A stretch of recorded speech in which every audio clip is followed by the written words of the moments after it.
Hey guys, today we look at Tommy Robinson's arrest, the Belgium terror attacks, and the minimum wage rise in Australia. It's the 2nd of June 2018, this is what's going on.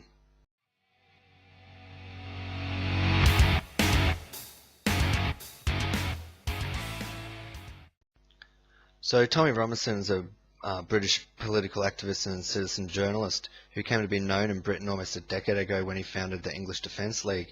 The EDL is a street protest movement in Britain whose aims were probably best referred as anti-Islamic.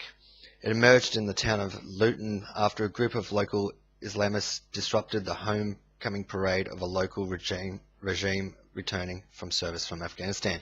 So that's the basis of Tommy and what he's all about.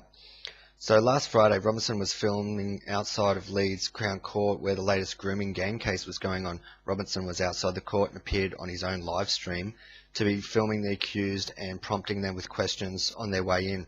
He also appeared to exercise some caution, trying to ensure he was not on court property, but clearly he did not exercise enough caution, a strange fact given that last year Robinson had been found guilty of contempt of court for filming outside another rape gang trial, one involving 4 Muslim men in Canterbury Crown Court.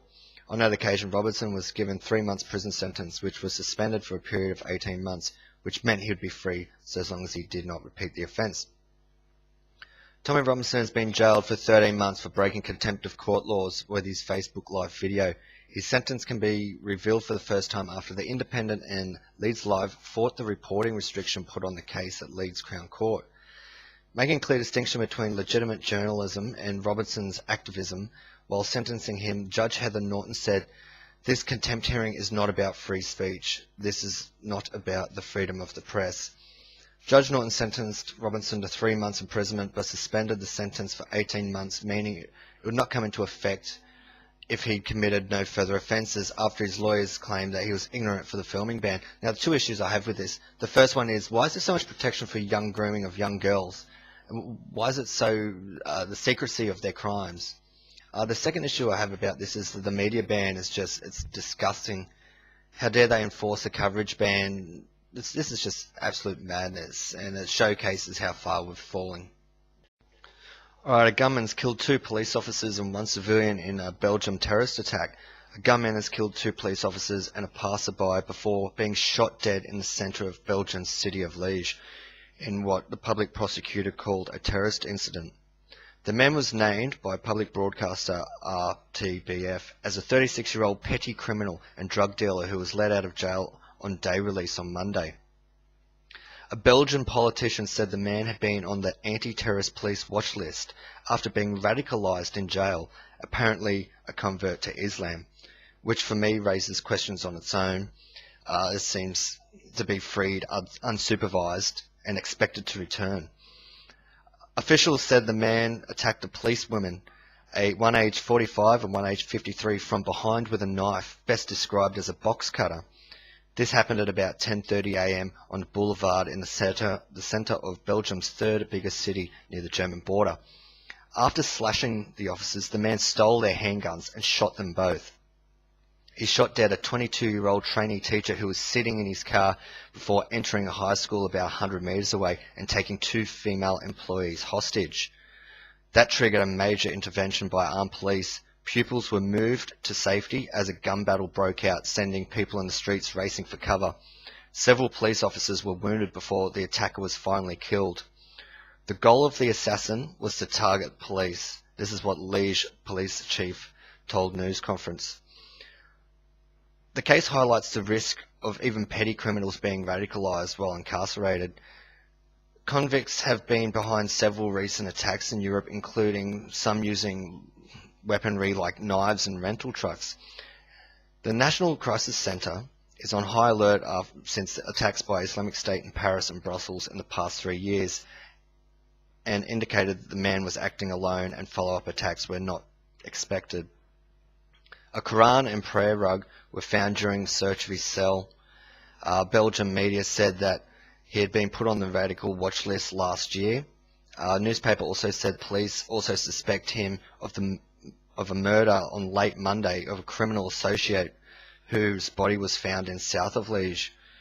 Confirming the attacker was on the police watch list politician George Dalmain, who sits on several Belgian parliamentary security committees, tweeted, "The supervision of radical prisoners remains tragically flawed," and I agree with him. Belgium has been on high alert since the Brussels-based Islamic State cell was involved in an attack in Paris in 2015 that killed 130 people, and in Brussels in 2016, which killed 32. Now, come on, he's on a watch list, he's on day release, and he's radicalised. They know that. Sorry, but the authorities have completely stuffed that up. Okay, Australia's minimum wage increase. Australia's lowest paid workers will get a $24.30 a week pay rise after the workplace umpire lifted the national minimum wage to $719.20 a week. The Fair Work Commission has lifted the wage by 3.5%, which will increase the hourly rate to $18.93 this will affect more than 2 million people. The increase is above the latest annual inflation rate, which is 1.9%. That's for the year of March, ending March. The Commission's finding will disappoint unions, which were calling for a $50 a week increase. The Commission's decision was made in the context of strong growth in full-time employment, which is higher than it was this time last year, with 16 out of 19 industries have reporting growth in the last year. The Consumer Price Index has increased by 1.9% to the March quarter, and the Wage Price Index has increased by 2.1%. However, wage growth has been slow. Commission President Ian Ross said the Reserve Bank of Australia research support the conclusion that wage growth contributed to economic growth. He said it was appropriate to prove a real wage increase, but not as high as the ACTU had requested. That's a union. This minimal wage increase will intensify pressure on people running small businesses, many of whom are already struggling. That's CEO James Peterson. Businesses which can't pass on such significant rises to customers will have to cut hours, cut jobs, or both. The Australian Industry Group said the increase, which the Fair Work Commission called modest, was excessive and well above inflation. For many of the thousands of small and medium-sized businesses responsible for the bulk of employment in Australia, a 3.5% increase in the cost of employment is anything but modest. This comes from the Chief Executive, Ines Wallachs. So what we've got to understand here is that there's a fine line between raising wages and strangling small business. This has to be done with the most care. It's a really fine line, it really is, before it starts putting too much stress on businesses and they just have to basically start making people redundant.